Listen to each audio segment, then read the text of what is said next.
Hello guys, welcome back to our channel daily blog with Anita. তো তোমরা সবাই কেমন আছো? আশা করি খুব ভালো আছো। আমরা খুব ভালো আছি। তো আজকে চলে এসেছি আর একটা নতুন ভিডিও নিয়ে তোমাদের সঙ্গে শেয়ার করতে। আর এখন একটু চান টান করে রেডি হয়ে নিয়েছি। আজকে আমরা সবাই মিলে যাচ্ছি মায়াপুর ঘুরতে। তাহলে চলো, আমাদের ট্রেনের টাইম হয়ে গেছে, সবাই ওদিকে রেডিও হয়ে গেছে, এখন শুধু বেরোনোর অপেক্ষা। একবারে তোমাদের সঙ্গে ট্রেনে গিয়ে আবার দেখা হবে। তো তোমরা প্লিজ প্লিজ পুরো ভিডিওটা দেখতে থাকো আর সঙ্গে থাকো। তো ফাইনালি আমরা ট্রেন পেয়ে গেছি। আর এখানে দেখো ছেলে বসে আছে, আর এদিকে আমি আর আমার মেয়ে ইয়ার্কি মারছিলাম। আর এদিকে তো মা, মাসি, দিদি সবাই বসে আছে। আর বাবা, হাজবেন্ড ওরা এদিকে সামনে জায়গা ছিল না, যার জন্য ওরা ওই পাশে বসেছিল।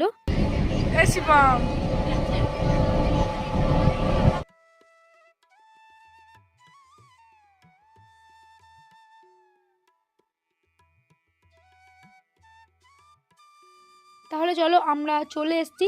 আর আমরা এখন বিষ্ণুপ্রিয়াতে সবাই নামছি।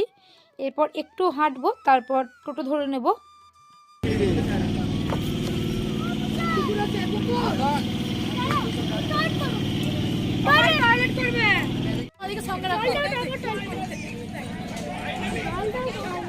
আমরা দুটো টোটো করেছিলাম, একটাতে আমি, আমার হাজবেন্ড আর আমার ছেলে মেয়ে, আর একটাতে মারা ছিল। ওই দেখো পাশ দিয়ে দিদিরা চলে যাচ্ছে।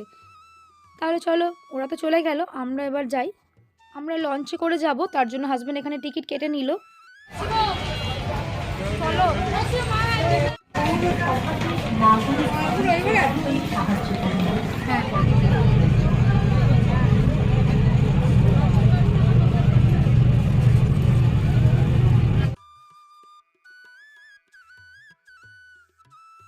আমরা নেমে পড়েছি। তাহলে একটু হাঁটি চলো, এরপর একটা টোটো দেখব, টোটো করে মন্দিরে যাব।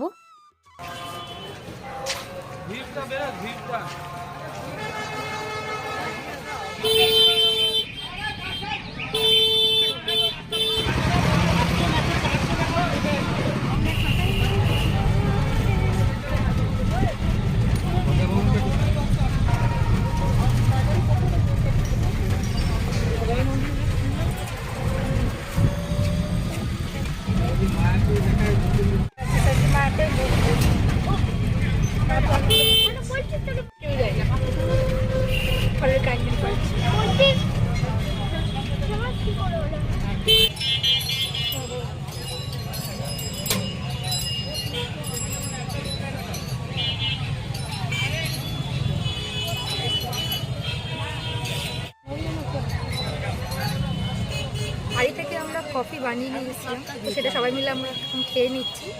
আর হাজব্যান্ড গেছে কুপন কাটতে। আমরা টোটো বুক করেছি, গোটা মায়াপুরটা বলছে ঘোরাবে, তো দেখা যাক। চলো আমরা কফিটা খেয়ে নিই। আমরা এখন চলে এসেছি আশেপাশে যে মন্দিরগুলো আছে সেগুলো দর্শন করতে, কিন্তু তোমরা তো জানোই ভেতরে ক্যামেরা অ্যালাউ নেই, যার জন্য বাইরের ভিডিওটাই আমি করতে পেরেছি। তো তোমরা দেখো, যে মন্দিরেই যাচ্ছি সেখানেই শুধু লেখা থাকছে যেখানে ক্যামেরা নিষিদ্ধ। তাহলে কি করে ভিডিওগুলো করব বলো? আর 12টার মধ্যে না ঢুকলেও ওখানে আবার মন্দির বন্ধ হয়ে যাবে, সেটাও একটা ব্যাপার ছিল। আর আমরা এখন চলে এসেছি দেখো শ্রী চৈতন্য মহাপ্রভুর জন্মস্থান। আর একটা কথা তোমাদেরকে বলে রাখি, নবদ্বীপ যেমন চৈতন্যদেবের জন্য বিখ্যাত, চৈতন্যদেবের জন্মস্থান যার জন্য, কিন্তু আমাদের কাটোয়া যারা জানো, যারা চৈতন্যদেবকে যারা জানো তারা তো জানবেই, কাটোয়া কিন্তু আমাদের বিখ্যাত। কারণ শ্রী চৈতন্য মহাপ্রভু কাটোয়াতে এসে মাথা ন্যাড়া করেছিলেন। তো যারা কাটোয়ার বাইরে থাকো তাদেরকে বলছি, তোমরা আমাদের কাটোয়াতে এসো, এসে গৌরাঙ্গ মহাপ্রভু মন্দির আছে, খেপি মায়ের মন্দির আছে, তোমরা এসো। আশা করি তোমাদের ওই মন্দিরগুলো দর্শন করলে ভালো লাগবে।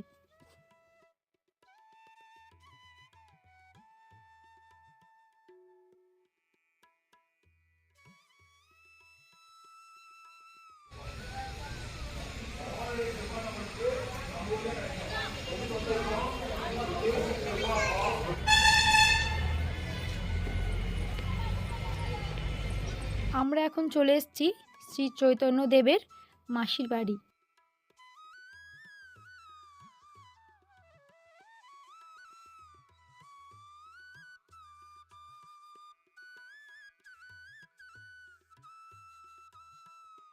এখানে সবাইকে একটু ছবি তুলে দিচ্ছিলাম।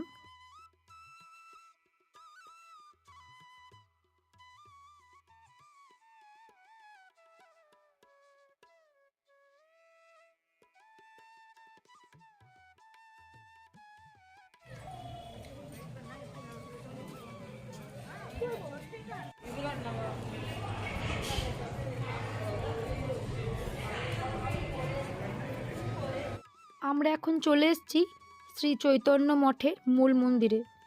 তাহলে চলো ভেতরে যাই, ভেতরটা গিয়ে দেখি। সত্যি কথা বলতে ভেতরটা দেখো এত সুন্দর লাগছে, মানে ওখান থেকে বেরিয়ে আসতে ইচ্ছা করছে না।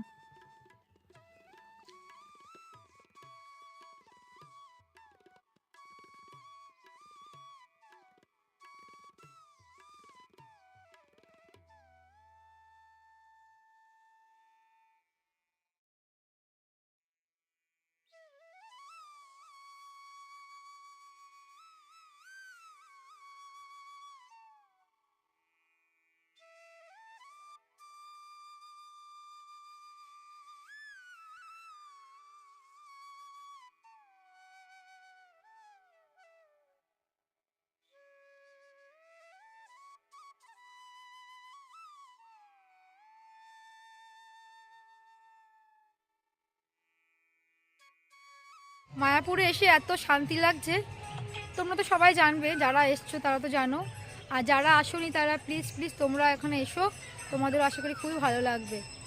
বিশ্বাস করে আমাদের বাড়ির কাছেই, তবুও সে বলে না বাড়ির কাছে ট্রেন ফেল, সেরকম আমাদের অবস্থা।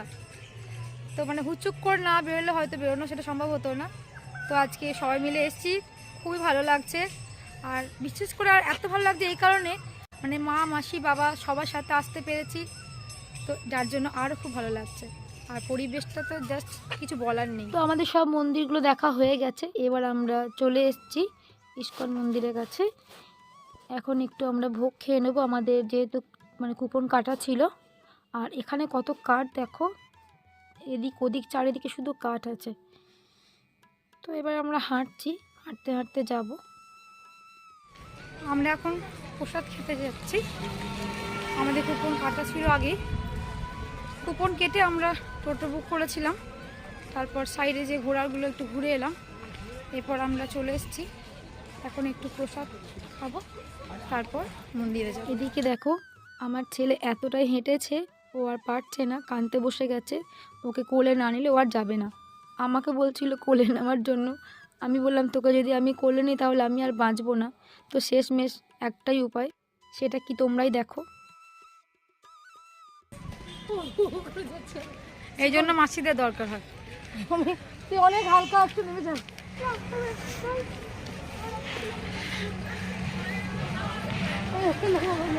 এই দোকানটায় দেখো ঘাগরাগুলো এত সুন্দর দেখতে লাগছিল, যার জন্য দিদিকে বললাম দেখ যেগুলো আমাদের কাটোয়ায় পাওয়া যায় না সেগুলো এখান থেকে নিয়ে নে। আর তোমরা বললে বিশ্বাস করবে না, আমরা এখান থেকে অনেক শপিং করেছি, আমি, আমার মেয়ে আর আমার দিদির। ছেলেদের সেরকম করে ভালো লাগছিল না বলে ছেলেদের নিয়ে নিই। তো কী কিনেছি তোমাদের বাড়ি গিয়ে দেখাবো। এরপর আমরা চলে এসেছি জুতো খুলতে, কারণ এখানে জুতোগুলো খুলে রাখতে হবে, তারপর একটু হাঁটতে হবে, লাইন দিতে হবে, তারপর এসে ভোগ খেতে পারবো। তো আমরা এখন লাইনে যাচ্ছি বলতে কি এতটা যে হাঁটতে হবে বা এত লাইন পড়বে আমাদের ধারণার বাইরে ছিল। আমাদের তো ঠিক আছে, বাট মাসিদের অসুবিধা হচ্ছিল। আর ছেলেও দেখতে পেলে তোমরা যে ছেলেটা খুব কান্নাকাটি করছিল, ও একদমই হাঁটতে চাইছিল না। তো অনেক ভুলিয়ে ওকে হাঁটানো করা হলো। যাই হোক, এরপরে দেখো আরও লাইন, লাইন যে কতটা ছিল, শেষই হচ্ছে না একদম লাইন।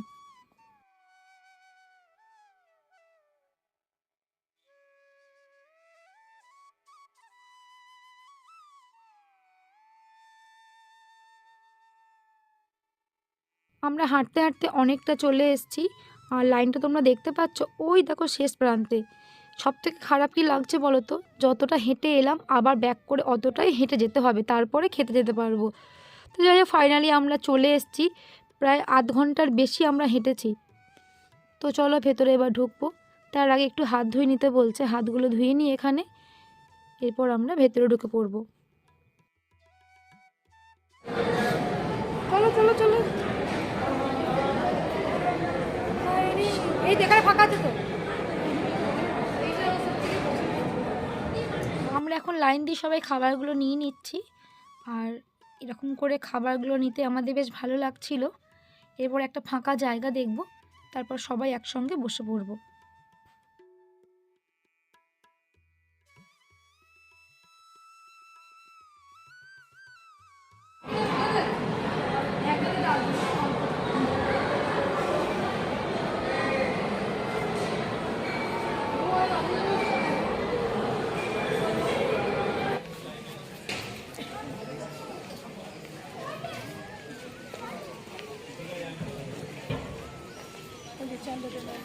আমরা এখন চলে এসেছি মন্দিরের মধ্যে। এখন একটু মন্দিরের ভেতরে ঠাকুরের দর্শন করব আর একটু চারিপাশটা ঘুরবো। কিন্তু ওই যে ভিডিও করা নিষিদ্ধ, ভেতরগুলো ভিডিও করতে পারছি না, লেখা আছে ভিডিও করা নিষিদ্ধ, কিন্তু কিছু করার নেই বলো। আর এই জায়গাটা দেখো এত সুন্দর দেখতে লাগছে। তো যাই হোক, তোমাদের সঙ্গে আজকে একটা জিনিস শেয়ার না করে আর পারলাম না।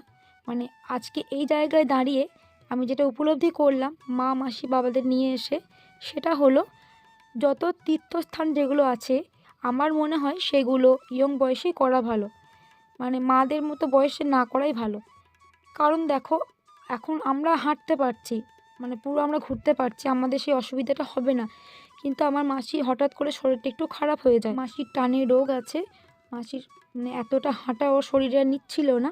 বাবারও যেহেতু হার্টের সমস্যা আছে, তার জন্য বাবারও একটু কষ্ট হচ্ছিল।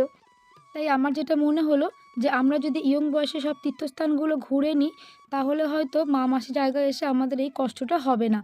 আর অনেকে বলে যে এখন আমাদের তো ইয়ং বয়স, যখন বুড়ো হব তখন ঠাকুর দেবতার নাম করব।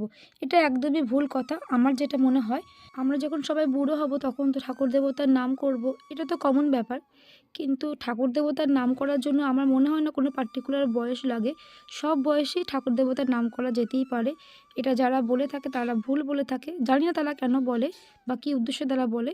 তবে আমার যেটা মনে হয়েছে, তোমরা জানিও আমার সঙ্গে তোমরা একমত কি না। আর আমি যেটা বললাম তীর্থস্থানে ঘোরার কথা ইয়ং বয়সে, কেন বললাম কথাটা, কারণ সবারই মনে হয় যে দেখো তীর্থস্থানে যাই, ঘুরে আসি, ঠাকুর দেবতার স্থানে যাই।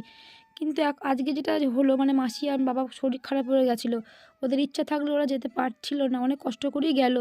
কিন্তু যদি আমাদের মতো বয়সে আমরা ওটা করে নিই, ভ্রমণগুলো করে নিই, তাহলে আজকে হয়তো এই জায়গায় আসতে হবে না।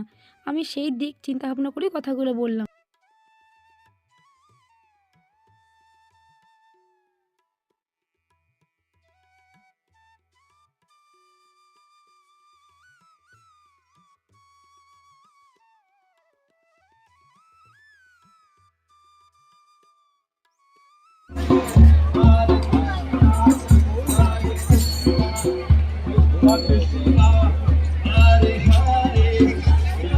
এখন আমরা এসেছি জল মন্দিরে।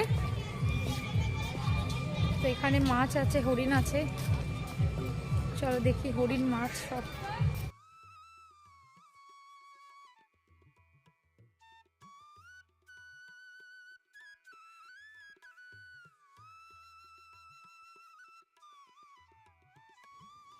এই জলের মধ্যে মন্দিরটা দেখো কত সুন্দর দেখতে লাগছে, যার জন্য এর নাম জল মন্দির। আর ওই যে পাশে দেখছো বোট লাগানো আছে একটা, পুরোহিত পুজো করতে গেলে ওই বোটে করে আসে, আবার নিজে নিজেই দড়ি বেঁধে দেয়। তো আমরা দেখছিলাম পুজো করতে যাচ্ছিল। আর কত মাছ দেখো এখানে। তোমরা কি কেউ সোনারন্দিতে গেছো? তাহলে সোনারন্দি গেলে তোমরা দেখবে, মানে সোনারন্দিতে এর থেকেও অনেক বড় বড় সাইজের মাছ আছে, এগুলো তো ছোট ছোট মাছ। কিন্তু সোনারন্দি যদি কেউ গিয়ে থাকো তাহলে দেখবে তোমরা বিশাল বড় বড় মাছ।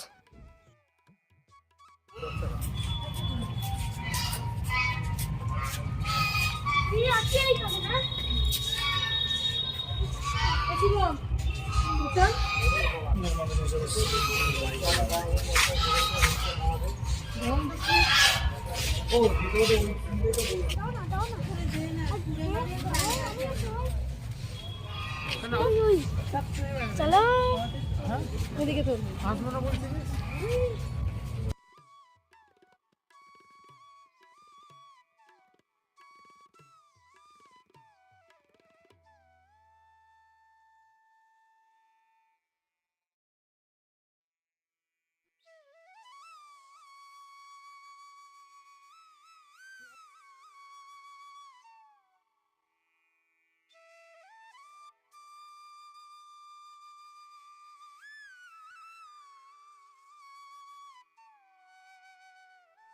আমরা এখন নবদ্বীপ স্টেশনের মধ্যে চলে এসেছি। আর আমাদের কিছুক্ষণের মধ্যেই ট্রেন আছে। তাহলে চলো, ট্রেনে সেরকম করে ভিডিও করতে পারিনি, শরীরটা প্রচণ্ড খারাপ করছিল। তো ফাইনালি আমরা কাটোয়ায় নেমে গেছি। তাহলে চলো বাড়ি গিয়ে এবার চেঞ্জ করবো। তো আমরা বাড়ি চলে এসেছি, এবার একটু ফ্রেশ হয়ে নেব। প্রচণ্ড মাথা ধরেছে, একটু চা না খেলে হবে না। তো আজকের মতো ভিডিওটা আমি এখানেই এন্ড করছি। আর আমার এই ভিডিওটি তোমাদের ভালো লেগে থাকে তাহলে প্লিজ লাইক, কমেন্ট, শেয়ার। আর যারা আমার চ্যানেলটাকে এখনও সাবস্ক্রাইব করোনি তারা প্লিজ প্লিজ আমার চ্যানেলটাকে সাবস্ক্রাইব করে দিও। তো তোমরা ভালো থেকো, সুস্থ থেকো, দেখা হবে নেক্সট ব্লগে।